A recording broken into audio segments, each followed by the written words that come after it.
I can understand how profound the silence is and how it really takes not only myself, but probably all of you to a really deep place inside yourself. I mean, silence really gives birth to the Om sound. And when we tap that kind of inner silence, it takes us to a really deep, deep place inside. And the whole purpose, as I say all the time, is to use this Shakti, this energy, to develop a chakra system. Because without a highly developed chakra system, the universe, I mean, it's just too much. It's too strong, it's too powerful. And it really just flows, it's like sitting in front of a river and watching water just flow past a rock, a boulder in the middle of the river. So we need to, break up that boulder inside ourselves and use the energy of that kind of death and rebirth to develop the chakra system. That gives us the strength to be able to absorb energy of a higher nature. It's not energy that you can superimpose and, it's not like butter on a piece of bread, it's so powerful, it's so strong and deep that it takes one to areas in the unconscious, that are, beyond human comprehension. And the silence is so much a part of it. Because in the silence, we allow that energy to come into us and develop a system inside that is strong enough to embrace. So like I've said many times, there are 3 elements to this meditation. Each and every one of them is very, very strong. First element is spirit. Spirit is infinite. It's beyond anything the human mind or any of us can comprehend. I always say it, I'll say it again, in the Bhagavad Gita, when Krishna reveals himself, it's as if the light of 1,000 suns suddenly appeared in the sky. That's the power of higher energy in the universe. In order to absorb that energy, we need a chakra system that is strong enough to do it. Otherwise, it just it goes right past us, or it can literally burn a person up. It is so powerful. So we have to commensurate. We have to build a system. That is our job here on the earth, to build an inner life that is strong enough to be able to absorb energy of a higher nature. The second element is life itself, which, as we all know, is a very powerful energy. Maya is really strong. And, it really sweeps people away like a gigantic vacuum cleaner that sucks their energy right out of them. And in order to have the strength to be able to deal with life, to deal with our karma, to deal with all the situations that manifest in this world of Maya, to have the capacity to be able to transform these situations into some kind of reality that helps us to get closer to God. We need to be very strong inside. And the third element is Kundalini. Kundalini is, a very powerful energy force. It's the pathway to enlightenment. And if we don't have a system inside that is strong enough to be able to activate Kundalini without it burning us up, so you have these 3 energies that are really powerful. And our job as spiritual seekers is to build a system that can consciously open to all of these 3 energies. And of course, that begins with building foundation inside, getting rooted inside, having that kind of inner strength that comes from the opening of the 3rd chakra, the chakra below the navel. I repeat this every so often because I think going into the new year, you know, and develop. I don't expect people to be perfect at this. I am not perfect at this, but it's certainly a goal to strive towards. Developing the third chakra, developing the chakra, building that kind of inner strength that allows a human being to be a point in a triangle that connects infinite energy with life.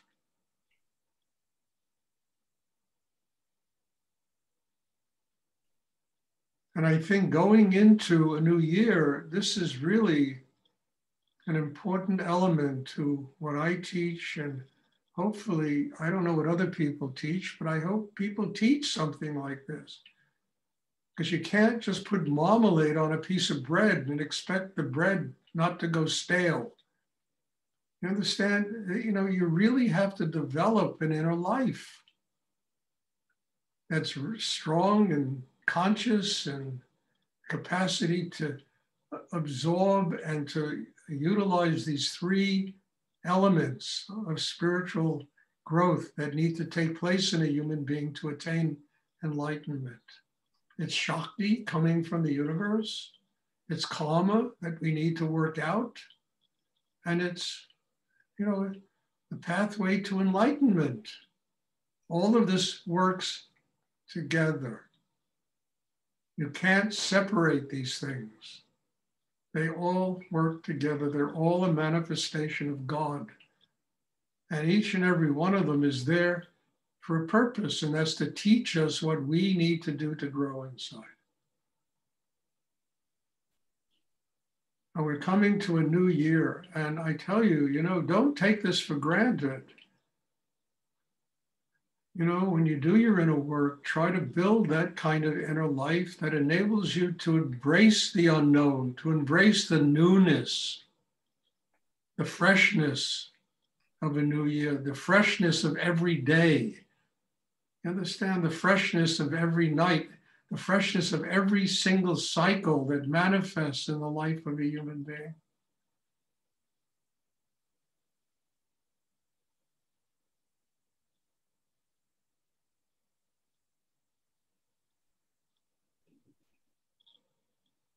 You know, I was watching an Indian movie earlier today by a very great director named Satyajit Ray, wonderful director who worked in the 60s. He did great movies. And there was one line that just almost made me fall off my chair. This person said, you know, only the human mind is involved with the past. Everything else in the universe, you know, is in the present and moving into the future. Everything except the human mind, which, you know, attaches itself to so many things that no longer have relevance. They're just dead things that we attach ourselves to. So that's building the strength inside to be able to get free of the mind and the attachments of the mind, the fear of the future, the guilt of the past, you know, all that ping pong match that we play inside us that never allows us to live in the moment. We need the kind of strength I'm talking about to do this. And every class that goes on here, its purpose is to build that kind of inner strength. So when it's class after class over months and years, that kind of inner strength manifests in a human being. If they're serious about it, you know, people come here and all right, I'll go and meditate, get a little quiet and go about my business. You know, I'm talking about somebody who truly and deeply needs to attain a state of spiritual enlightenment. This is what Rudy taught. He taught it in different words, you know. He didn't speak about it in the words that I'm using today, but it was basically what he taught, what he developed, what he gave to us, this incredible gift of this meditation, this double breathing exercise.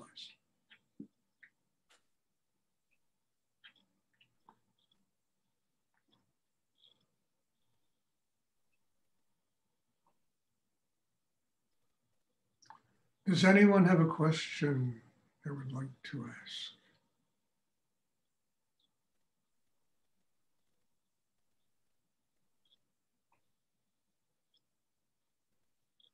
Stuart, I'll ask you something that I heard Rudy say about when there's, let's say, a pain or a problem or something going on in the body, to focus, bringing the mind to the issue, right? The disrupted energy or whatever it feels like, to break it up.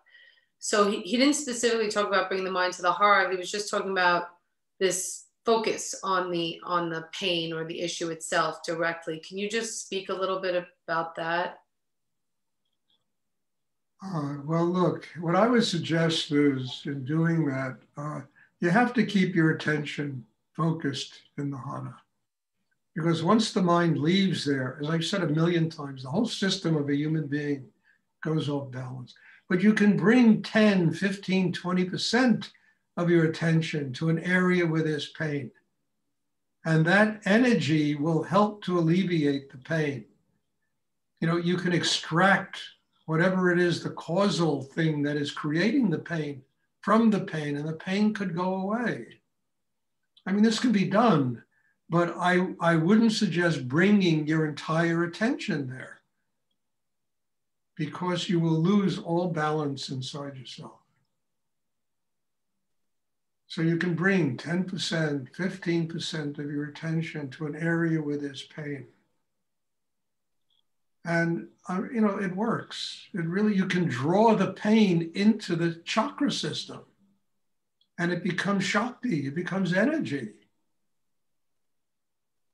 And you extract, I mean, I've done this with people where I do healing work with people and they have all kinds of problems from cancer to other things.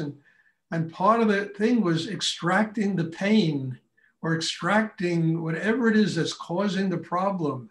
And it's like surgery and drawing it into the chakra system where it becomes Shakti and then it becomes Chi. Then it goes through the sexual area, you know, where it is transformed into, you know, energy. Kundalini is like fire and it burns all of that stuff.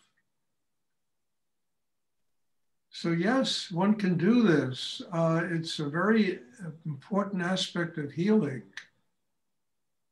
But you've got to be grounded. You have to be centered because these are very powerful things to do. And if you're not grounded inside, you know, I mean, I used to have a lot of students that did this Reiki stuff, and I always used to worry about them. They would stand there with their hands on people, pulling out all the poison from them. You know, I mean, sometimes I'd look at these people after they'd finished working with somebody, they looked half dead.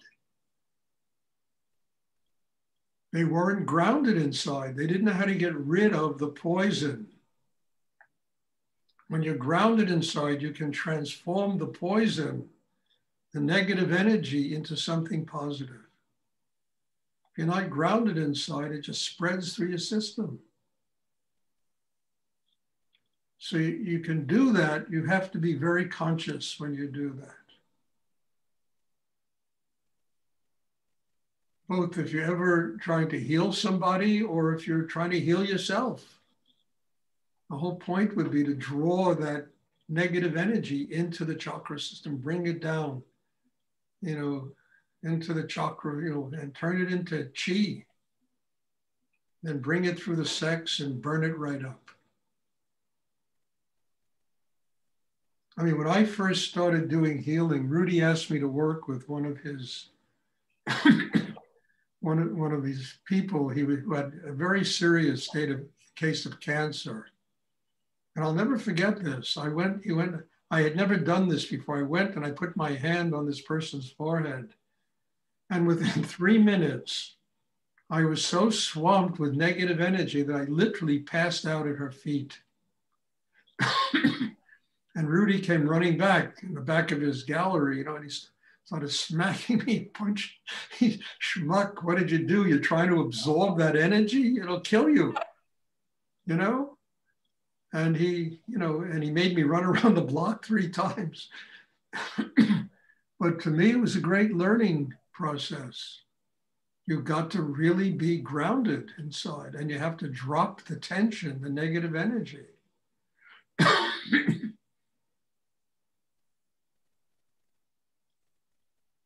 And then he told me, he said, you know, as stupid as you are, he said, it's like getting an injection for cholera, so they give you cholera, or they give you the disease. You got the disease and you'll be able to heal for the rest of your life.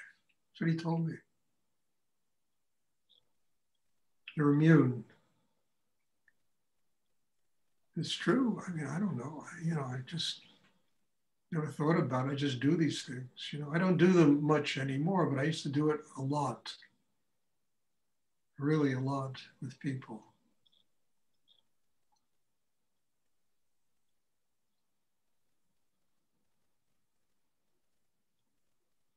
Does anyone else have a question? Thank you. You're welcome, Wendy. It's a great question, Wendy. Great question. Stuart, I have a question. Yes. How would you get rid of the energy when you do healing? Like if you don't need to, I mean, you don't want to take it in, obviously, you want to get rid of it. How would you take it out from the patient and get rid of it? Well, the best way is not to take it out from the patient. The best way is to channel it into the chakra system. Now, this takes a really refined healer to do this kind of thing. That's the best way. I used to work with people who had cancer, and I would put my hand and I would just draw that energy into the chakra system of the cancer. And it would flow through their body and it would become what I described before, And that's the best way. Now, this requires really a highly developed, and very, very refined sensitivity to do this kind of thing. And if you pull the energy out, you have to be able to take as much of it as you can into the chakra below the navel, transform it into chi. What you can't transform, you got to drop.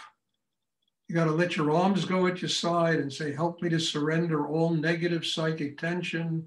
You got to get rid of it. Otherwise, it'll spread through your system, and God knows the kind of problems it could cause in somebody who, wants to do healing. So there are two ways. The best way is what I described first. And that I had to work with maybe 50 people before I learned how to do that. And I finally realized I can do this. I said, holy shit, this is incredible. I would do healings with people, honestly, and I would have to go to bed. I'd have to just lie down. It was so powerful how much, that poison I would take into my system. I mean, if you read that book I wrote, Leah, you can't believe what it was like working with that young girl. I mean, I was crippled for a day. I couldn't do anything. I didn't talk about that in the book so much, but that's what happened. Until I learned I do talk about how to channel it in the system of somebody that's sick. Sorry, you were talking about how to channel it into your system or their system? Well, you channel it into, you can't just do this. I'm telling you, it took working on 50 people to learn how to do this. But the whole idea is you can channel the negative quantity of a tumor into the chakra system of a person. And it goes into the chakra below the navel, it becomes chi. Then you can put your hand at the base, your fingers at the base of the person's spine, draw it through the sex chakra, and the kundalini, the fire at the base of the spine, will burn up the poison.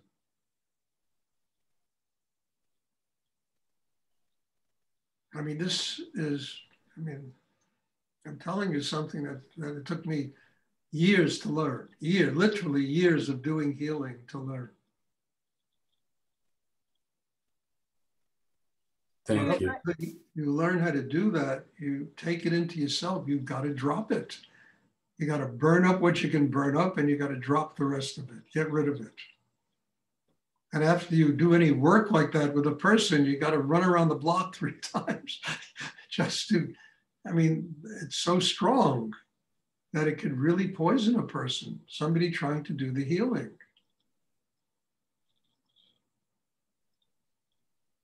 Thank you, Stuart. You're welcome.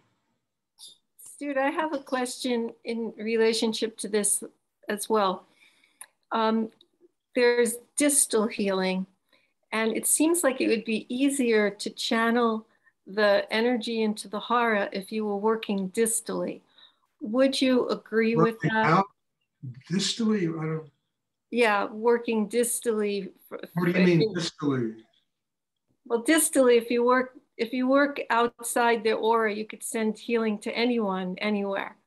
So, but then when you're able to connect with their energy field, you can easily, like, I mean, I never thought about sending it to their hara, you know, but it seems like it'd be easier to take what you're experiencing and bring it to the hara from a distance, because you're not in their field.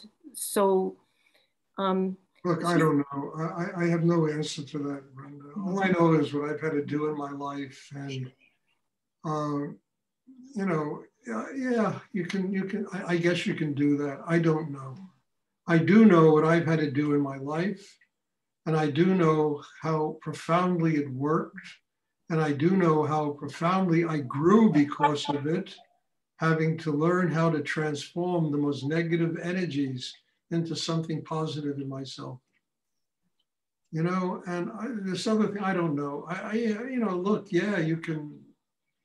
I mean, look, I'm doing it. You know, you're doing it distally too. Through a freaking computer here. You know, I mean, you know, yeah. But you know, healing somebody of cancer, that's another story. You know, that's really strong stuff. It's a lifetime of poison in somebody. Mm-hmm. And it really takes a very strong chemistry to do that. And, you know, I don't know how you can do that distally. I don't even know what that word is, you know? I don't know how you can do that, you know, but I guess, you know, whatever works. That's my philosophy, whatever works. But I've learned in my life that it required being with the person, it required entering their energy field and transforming that energy field into chi, into a system that was able to transform what was killing them into life-giving energy. I mean, you know, that young girl in that book, Leah, you know, when the doctors finally did that operation on her, at first they said there's no hope, they can't do anything. And then she was getting so much better through the healing process. We do this, they came out dancing. I'll never forget being in that hut. They were dancing. They said, we've never seen anything like this. You know, it became some kind of special thing they were, you know, studying in oncology. But they never came to me and said, well, what the hell did you do? You understand? It was like a miracle to them, what took place. And it was really the work of exactly what I described, you know? This child had 3 weeks to live. That's what they told her. That you have 3 weeks.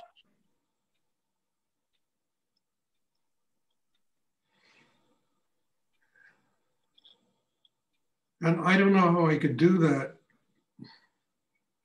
you know, over the telephone, you know? I didn't see any way how I could do that by being a couple of miles away and just transmitting Shakti to somebody. I had to go and step into her energy field. And I had to work with it in as profound a way as I could possibly. And it was, you know, unbelievable, you know? I mean, it was one of the strongest periods I ever spent in my life doing that. And I must say, as hard as it was, I learned an awful lot. And as painful as the end result was, it was a great teacher for me.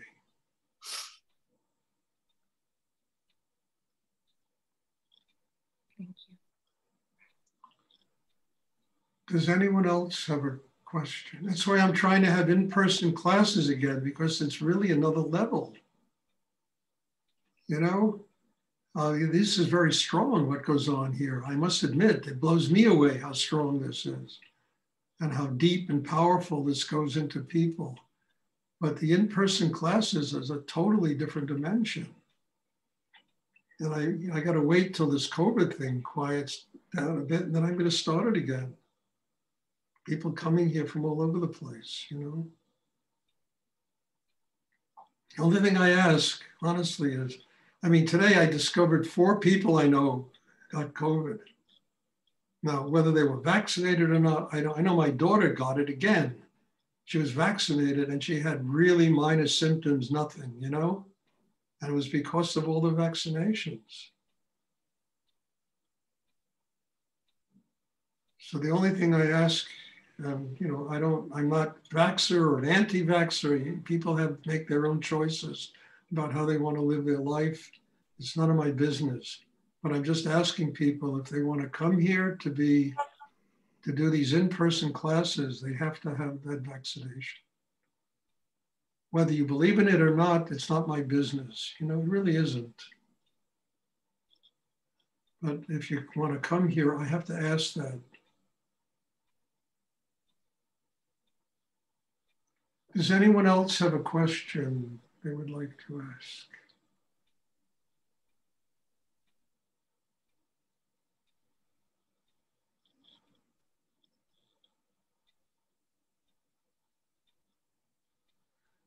You know, I said something this afternoon I'd like to say again, just to finish up. I come here and I see all of you, and I see gratitude, I see twinkles in your eye, I see love inside all of you that are here. And it really is, to me, an extraordinary way to end the year. It is, just to come here and experience that with all of you. And I can't tell you what it does to fill my heart with gratitude that there can be this kind of a situation going on. And I look at every person's face and I see gratitude. I see love. I see, you know, something that is really missing in the world, you know? And I see it here, and it just really makes me want to work very deeply in myself to, you know, continue doing what I'm doing, and, you know, and opening to the new year, and to allow this new year to be something really extraordinary. So God bless you all. Thank you. And there'll be a class tomorrow evening, and I'm looking forward to seeing everybody. And bless you. God bless you. Thank you. Thank you, Stuart. Good night, Stuart. Good night. Thank you, Stuart. Thank you.